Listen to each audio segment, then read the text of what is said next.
All of the agents who work on the case to this day believe he's still alive.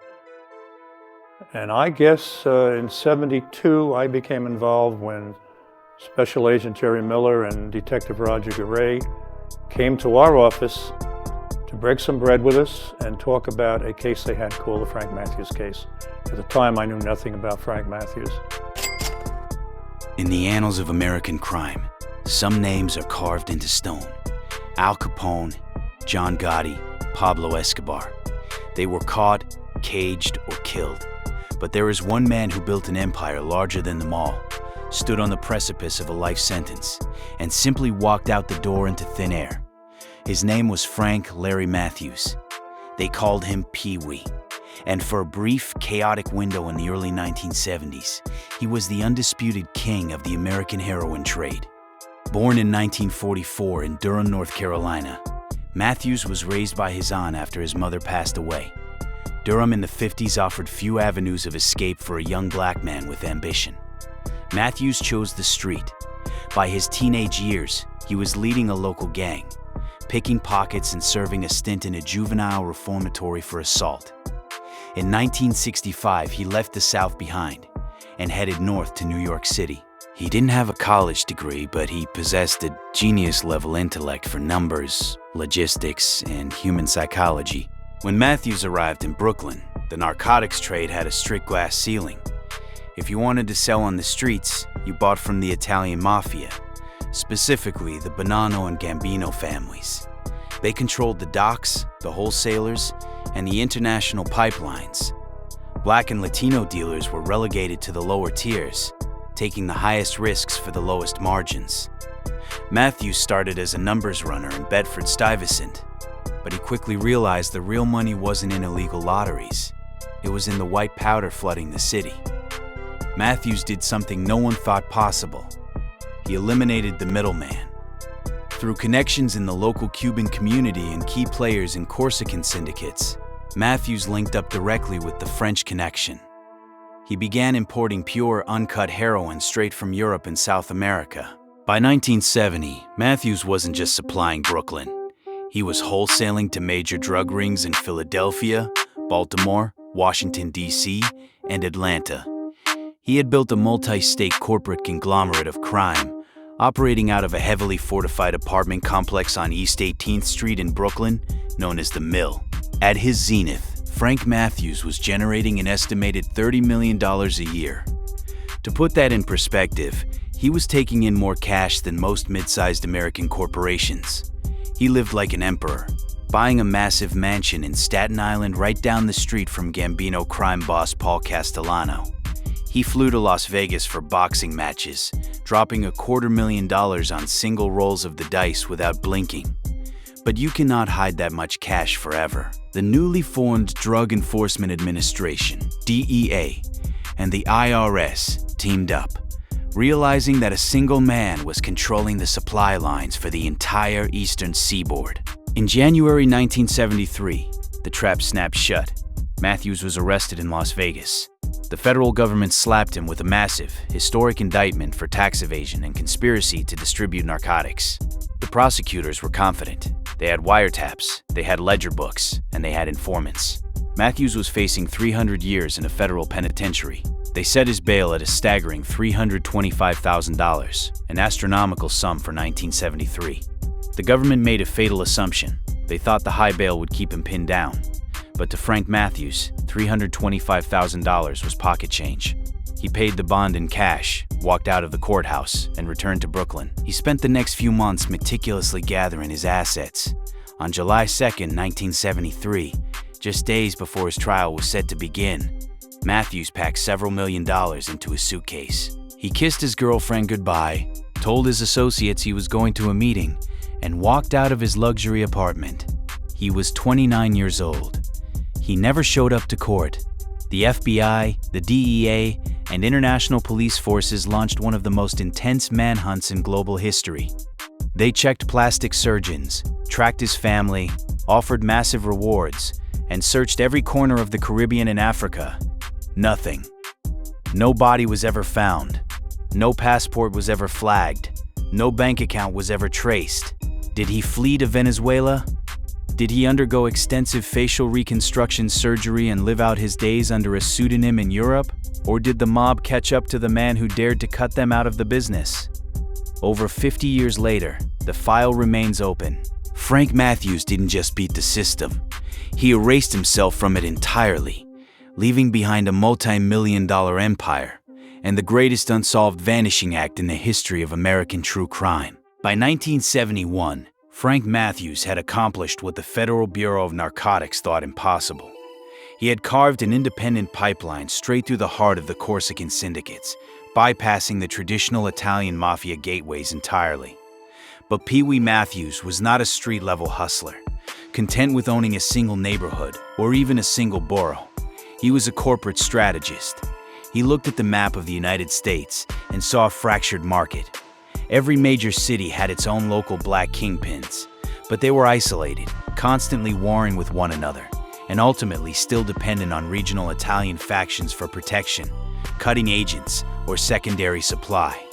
Matthews saw a fatal flaw in the system.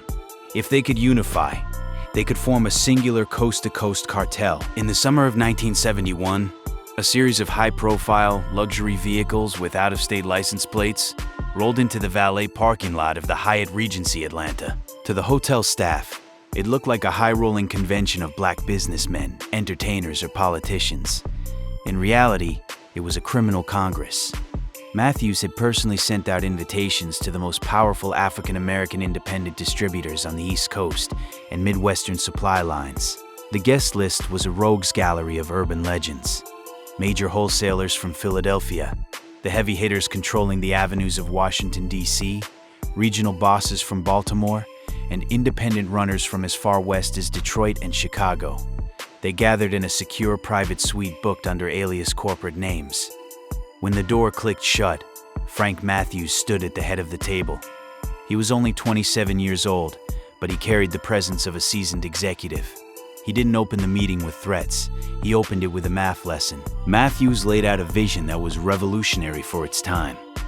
For decades, the Lucchese, Gambino, and Bonanno families had dictated terms to black operators.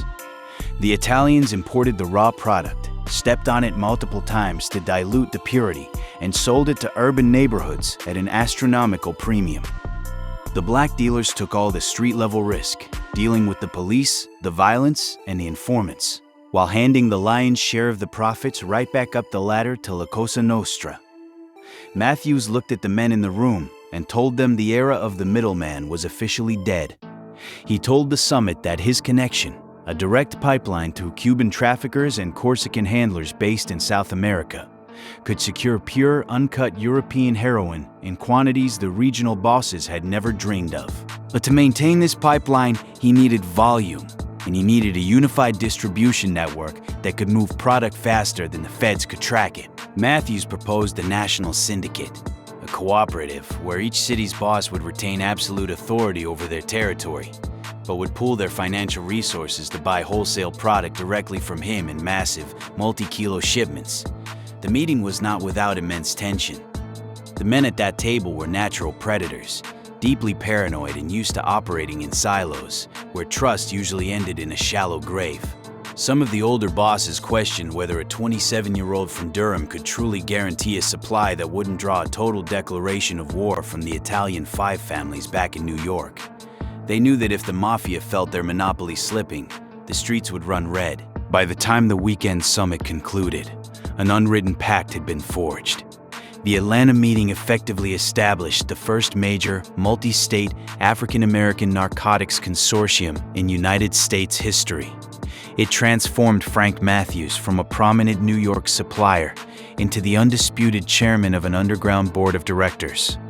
The immediate fallout of the 1971 Atlanta summit was felt instantly by law enforcement. Within months, the purity of heroin on the streets of Baltimore, Washington, D.C., and Philadelphia spiked dramatically, while the prices plummeted. The DEA began noticing identical packaging methods and common cutting signatures across state lines that had previously never been linked. Unwittingly, by bringing the nation's top urban kingpins under one roof, Matthews had also given the federal government a roadmap. The empire that was conceptualized in that Atlanta hotel room burned blindingly bright. But like all things built on quicksand, it could not hold. By 1973, the federal government had systematically dismantled the distribution lines. The regional bosses who had shaken Frank Matthews' hand were targeted one by the DEA's newly formed task forces. The wiretaps were too extensive, the cash flow too loud, and the political pressure too immense. But while his generals went down with the ship, serving decades in maximum security prisons, the chairman himself remained a ghost. When Frank Matthews walked out of his Brooklyn apartment on July 2, 1973, with $20 million in cold cash, he didn't just escape a trial, he escaped history. For the last 5 decades, the hunt for Frank Matthews has been passed down through generations of federal agents like a grim inheritance. In the years immediately following his disappearance, the FBI and DEA launched a massive global dragnet. They placed wiretaps on every known relative in Durham and New York. They sent operatives to Venezuela, Cuba, and Nigeria following tips that a wealthy black American with a distinct North Carolina accent had been spotted living in luxury enclaves. They checked dental records against unidentified bodies pulled from rivers and shallow graves from Miami to Manhattan, operating under the theory that the Italian mafia or his own associates had executed him for his cash. Every single lead led straight into a brick wall. Because the government could never produce a body or a pair of handcuffs, the myth of Pee Wee Matthews grew to mythic proportions on the streets. Some swore he had undergone radical plastic surgery in Europe, altering his fingerprints and his face to live out his days as a legitimate real estate tycoon on the Mediterranean coast. Others believed he had utilized his deep connections within the Cuban expatriate community to slip into South America, burying his millions in offshore accounts that the pre-digital banking systems of the 1970s could never hope to trace. If Frank Matthews is still alive today, he would be over 80 years old. He would be an elderly man sitting on a porch somewhere in the world, watching the sun go down, entirely unrecognized by the neighbors around him. He remains the ultimate anomaly in the world of true crime, the only major American kingpin to completely win his gamble against the house. He took the money, he took the power, and when the bill came due, he simply vanished. If you enjoyed this deep dive into the Frank Matthews story, hit that like button and subscribe to Barber Skinny TV. We're dropping the real history of the streets every week. And subscribe to Stack Season on YouTube. For producing the soundtrack, we like Shaq and Kobe in the YouTube game. Let me know in the comments. That's it. That's all. Barber Skinny, I'm out.